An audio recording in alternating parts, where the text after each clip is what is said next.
Hi, thank you for joining the Learning in Action series, and thank you, Megha, for sparing the time to talk to us.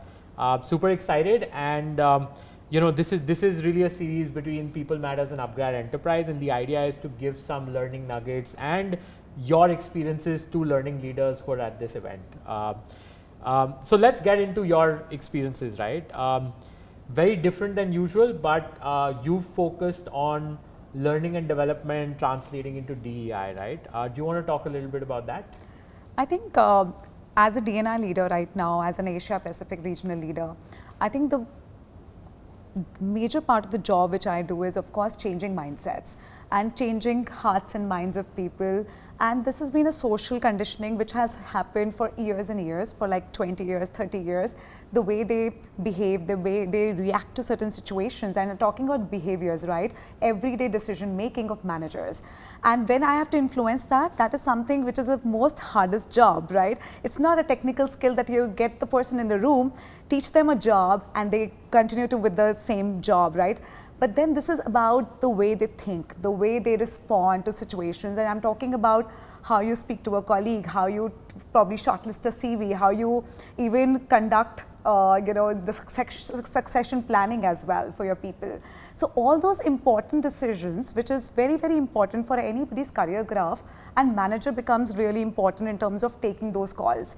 And that's where the mindset changes, and that's where the diversity and inclusion comes in. If they are having inclusive mindsets as a leader to walk the talk, to say, okay, how to make it practical every day, I think that's something which has to be embodied, and it is definitely a tough task because you're talking about washing off the 30 years of that conditioning, the way the person was brought up, right?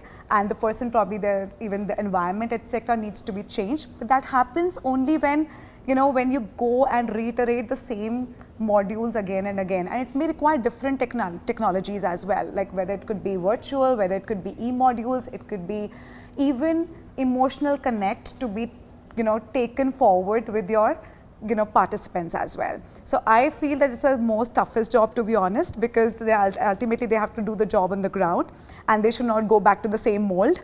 So that's what I do. I would say in a nutshell, that inspiring the leaders to become the better version of themselves every day. So you've been talking about the fact that it's difficult, and I personally think that in the pecking order, learning and development in the DEI space would definitely be the one on the top, right? As possibly the most difficult, because we're clearly talking about behavior change. Let's double click a little bit on behavior change, right? And behavior change cannot happen overnight. Now, what you're saying is everything that you're doing at home, everything that you did for the last 30 years, be it at home or at your workplace, you have to change that, right? Does this mean that the DEI principles that you're talking about and the DEI principles that may be in a different organization, are they similar or are they different? I think when we talk about D&I, it is basic is that a respect for everyone's opinion. Let's be very clear. It's about having that space for everyone to be heard and to be recognized for whatever they want to put forth. While you have your individual opinion on certain matters, you should always create a space for the other person also to come as their fully self. So that's something which I will put as a statement, that let everyone be their unique self when they come to work. So this does not change in any organization, to be honest. So it's not about what I feel, it does not mean what the organization value is. Respect is paramount. And I think every company has respect as part of their core values everywhere you go. Otherwise, you can't really say that I am right and you are wrong types. You cannot be like a manager with a my way and a highway. But you have to be, if you want to move ahead, the culture is a composition of everyone bringing their unique identity to the room. Yeah. Interesting. And would you say that the ethos for people in India versus different countries, because since you look at APAC very closely, you possibly know what happens in India versus the Southeast Asia versus probably an Australia region. Are you seeing differences, or do you think the ethos remains the same? See, honestly, if I talk about the paper values, right, it remains the same, because when we're talking about the multinational companies, we're talking about the organization at the wider level. the respect, integrity, service and excellence that continues to be the values which has been embodied by almost every organization, right? It's a client-centric and people-centric environment which we want to really nurture. But at the same time, when we go region-wise region, the social conditioning of any individual will be changed. Why? Because I may come from a community where the direct communication is not appreciated, maybe because the environment has been very hierarchical. You respect your elders, but respect is sometimes modulated in a different way, that saying always yes to your manager, and that may not give you a proper result when you talk about, okay, we are in a US multinational company and here we appreciate the direct communication. So we're talking about different, nuggets there, in a way that what are the fine nuances of different elements of a behavior which come to play when we are working together. Whether it's communication, which I gave you an example just right now, it could be other pieces also, which is about comfortable with some tough conversations, for example, right? As a manager, if you are doing probably as a from a decision making standpoint, or even you're having a very tough conversation with your employee, is that particular environment or that particular country, like for example, I pick up example of Japan here. They have a very, indirect culture kind of environment. For them to come to the point and saying to the person that, hey, you had this improvement area, we need to fix it, and let's work on your skill set. Rather than that, they will just probably play around with the words for a really long time and probably does not come to the will not hit the nail there, right? If I go to Australia, maybe they are very direct in their conversation. But then you have to understand that as a manager, I'm talking about as a leader, it's not about that what you think, it's also about what the other person as your audience or as a person who is receiving your feedback, how it needs to be delivered, so that you come to a middle ground and help them understand that this is my way of working, which should not be looking as rude, and it should be more constructive, and work it together as a team. So I have a lot of cases in my company, right, where there's a big struggle where it comes to the cultures they come from, direct culture or indirect culture, and they may just have very hard feelings for each other, saying that, oh my God, this person was too direct and does not want me to succeed, but probably their style of speaking is different. So that's pretty much it. But then how can we do it? Only communication and the learning about the cultural intelligence aspect of it and the emotional intelligence of it. Being emotionally absent in a conversation will not serve you the purpose. And if you look at it from a manager and a non-manager perspective, do you think today DEI is much more relevant at managerial leadership level, or do you think it's equally important for both parties to sort of understand? How are you thinking about it in CBRE?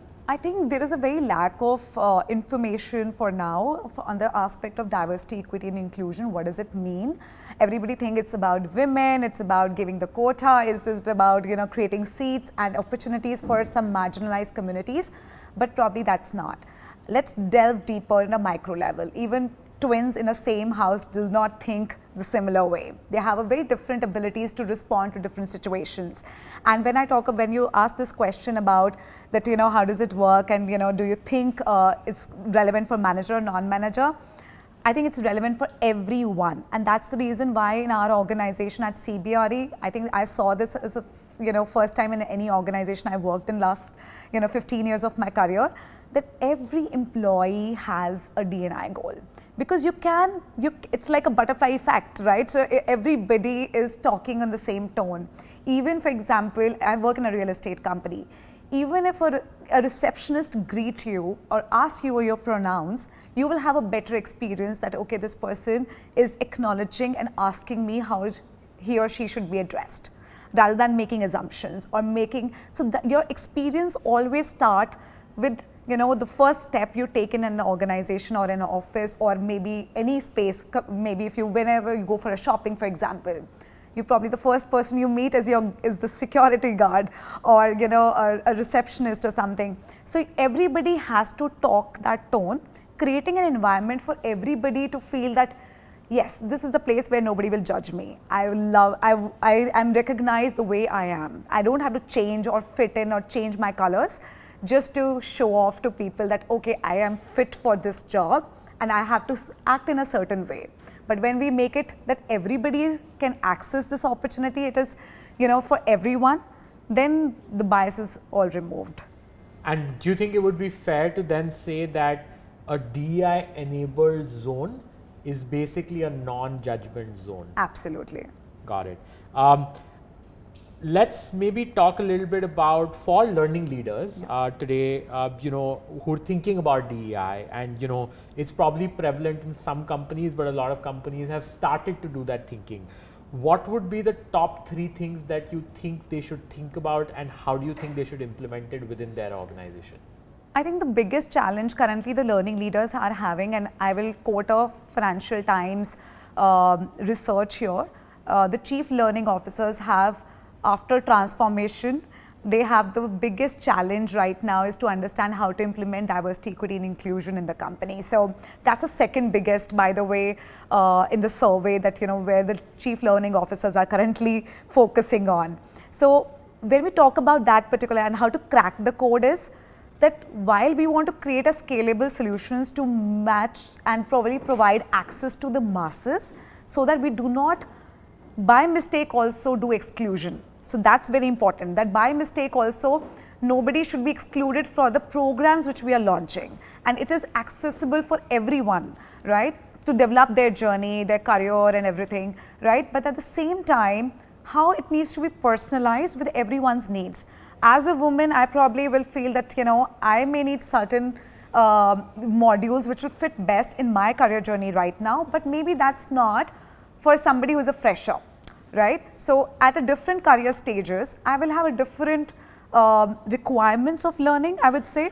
So we need to see that, okay, what is the personal journeys which we can curate, even if we want to create a scalable solutions. So I know it's a very mishmash of things, and it becomes a biggest problem, by the way, to get everything under one roof. But then that's how the future of learning is, I think, is evolving as well, because it should not be what is for you, Dhruv, what is for me. It has to be separate as what my ambition is and at what pace I want to move ahead with. Megha, what are your thoughts on dovetailing the learning agenda as well as the DEI agenda together? I think I would say that learning can never be separated from D&I, because as I said, diversity and inclusion is about also learning yourself, that where are you in that stage of evolution. At the same time, how can I be much more better in terms of providing that space for everyone else also to thrive, right? Which means learning becomes a part of that journey, right? It is part of the journey of discovery of diversity, equity and inclusion. Whether it's for a manager to create that kind of a space for everyone to grow and enjoy the working space, or it is for an individual to also level up every day, right? And not to just bog down by some pressures of, that, okay, I had this thing as a social conditioning aspect, but can I relearn this behavior? Can I come out of that earlier existing pressures of the community which I had on my mind and break all of it? And how can we break all of it? By learning. I think that's pretty much, I would say, at an individual level, you have to always challenge yourself and do something which you have not done before. No, great. I think there's a lot for learning leaders who are thinking about the DEI space in this conversation. Any last piece of advice to people who are listening to this conversation? What should they think about? No, I think I would say that learning is a way of life. There has to be no stop to it. There's nothing called that, okay, I have achieved it, I've submitted this, right? I do feel that even after 15 years, I come with a beginner's mindset. There's so much things which I'm still learning, being APAC leader for like last 6 years and being 15 years ahead right now as in a professional space of what I've been doing, starting from sales to HR, now with D&I. I think the world is just opening up for me still. I do see there's another 50 years for me to still continuously learn, because the beauty of it is that human mind is a continuous evolving mind, and the more you explore further, the more opportunities you see for yourself, as well as the solutions you can create for a better tomorrow. So that's, I would say that, with D&I, the motto remains the same. Let's create a world which is better than today. right? And we can do it only when we all walk towards that path together. And that happens only with that open mindset and growth mindset. Awesome. Thank you. This was amazing. And I'm sure the learning leaders are going to learn something from this. Thank you, Megha. You're welcome. Thank you. And good to have you and meeting you here on this forum. Thank you.